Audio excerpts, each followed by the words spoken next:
Қанша қазақстандықтың несиесі кешірілді, соның ішінде қанша адамға атаулы әлеуметтік көмек тағайындалғанын айтамын. Қайырлы күн баршаңызға, арнаға жазылып соңына дейін қараңыздар. Банкрот деп аталған 10 мыңға жуық азаматтың несиесі кешірілді. Осы мақсатқа шамамен 20 миллиард теңгедей қаржы жұмсалды.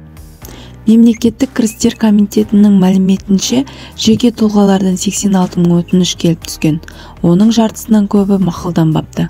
Себебі бұл азаматтардың берешегін кешіктіріп төлеу мерзімі 12 айдан аспаған. Банкпен несие рәсімдеген құжаттарын жоғалтып алғандар да бар арасында. Ал енді не өзінде, не отбасы мүшелерінде тіркеуде мүлкі бардың өтініші о бастан мақұлданбаған. Жеке тұлғаларда банкрот деп тану туралы заң былтырдан бастап күшіне енген. Бұл санатқа кіргендер 5 жылға дейін банктен несие ала алмайды. Сондай-ақ оның қаржы ахуалына 3 жыл бойы бақылау жүргізіледі. 7 жыл ішінде өзін қайтадан банкрот деп жариялай алмайды. 9871 қазақстандықтың несиесі кешірілді. Соның ішінде 944 адамға атаулы әлеуметтік көмек тағайындалған.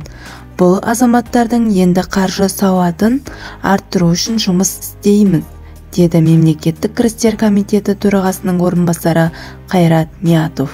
Ақпаратым пайдалы болса, арнаға жазылып, пікір жазып қолдап қойыңыздар. Назарларыңызға рахмет.